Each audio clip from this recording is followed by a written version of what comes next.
What's up guys, Clark Shout, Six Pack Shortcuts, and today we're gonna do legs. And I know you guys want a six pack and you guys want to build biceps, shoulders, chest, but don't forget leg day. Now, if you want to get a bigger chest, leaner abs, doing legs actually helps to boost your natural testosterone production.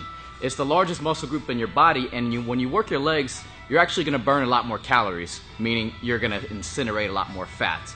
So don't skip leg day. And of course, anybody will tell you a good leg day is going to involve squats, lunges, and whatnot. But let's just say you don't have a full-blown gym to work out in. So how can you get a good leg workout with minimal equipment? Well, first, you still want to squat, even if you're not squatting with weights. And most people don't do the squats correctly, and it's actually very, very simple. Rather than taking all this advice about, you know, how far forward or back you lean, where your knees go, and all this other stuff, simplest thing I have my clients do is just stand facing a wall with your toes about 2 inches. I'll show you. Grab here we go. So there's a wall right here. Stand with your toes shoulder width apart, just neutral, natural. Toes pretty close to the wall, and try to squat all the way down and up without your knees or your nose touching the wall. So you just want to kind of practice that right there, and you're going to feel all of your weight shift into your heels when you come down, almost as if you're going to fall backwards. And that's actually the correct form for squats. Now, the purpose for this exercise here facing a wall is because if your nose wants to touch the wall when you squat, that means you're leaning forward excessively, and that's going to be bad on your lower back. Now, if your knees keep wanting to hit the wall when you squat, that means you're coming up on your toes and you're shifting the weight forward, which is bad for your knees. So all of the weight should be driven through the heels when you squat. So that's where all the power comes from. You drive up through the heel and you go straight up and down. So you're not doing good mornings, you're not leaning forward like this, and you're not supposed to be squatting like this either. So practice that. Just stand with your toes about 2 inches away from the wall and squat all the way down and up without your knees or your nose touching the wall. As far as the depth of the squat, there's a lot of discussion about that.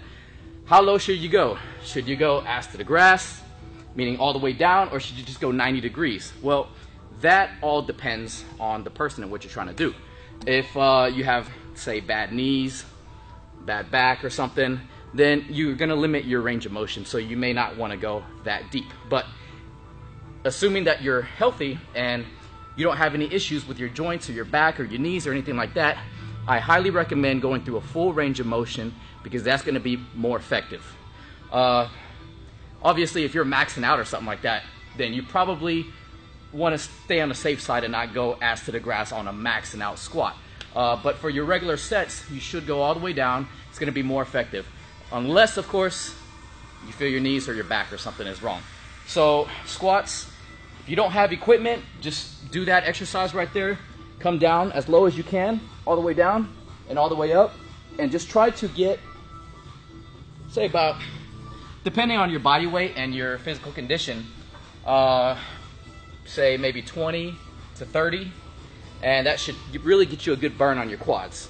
And then if you have any kind of stable chair or bench or something around the house, you can do step-ups as well. So you're just going to place one foot on the bench or chair or whatever you have, and you're just going to step up and back down. You don't have to place your other foot on the bench. All you're doing is extending this leg straight and back down. So this exercise actually works on your balance and stability as well too. And again, I'm driving through my heels. So I'm not stepping up like this on my toe. I'm driving through the heel. So we're just going to go up, down, up, down. And if you want to add some resistance here, you can just grab some weights in your hands, maybe some dumbbells or whatnot, and you can do step-ups holding some weights.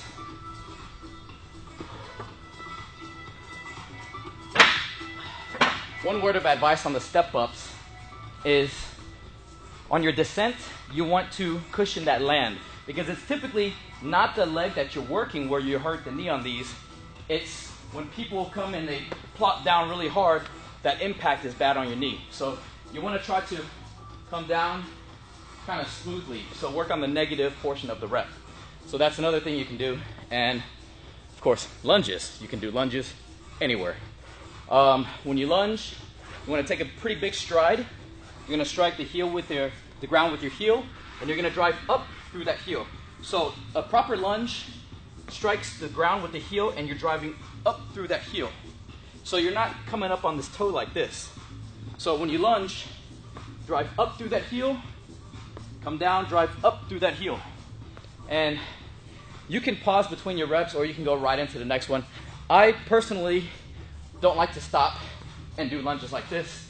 I like to go right into the next one because it kind of creates somewhat of a plyometric effect because of that motion. So when you're coming right into the next one, that coming down creates kind of a plyometric effect. So I find that to be a little bit more effective.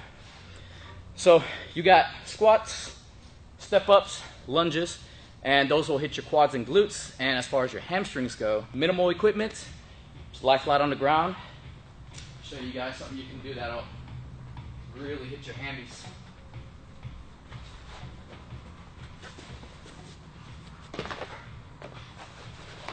All right. So if you had weights, you could actually just lay up your back against the bench and put a bar here and then just push your hips up. But since we don't have weights, it's gonna go 1 foot out right here, and all you wanna do is just drive your hips up right there and down and up and down. And as you notice, I'm pushing through this heel. I'm not on my toe, I'm on the heel. So I'm pushing up and down. And you just wanna do about 20 on each leg right there until you really feel this getting tight right here. So it's a hamstring exercise right there. That's something you can do for the hamstrings. And last but not least, calves. So you want to work the largest muscle groups down to the smallest typically. And calves, you can use anything that has a little ledge that's stable as long as it doesn't move. So, for example, we got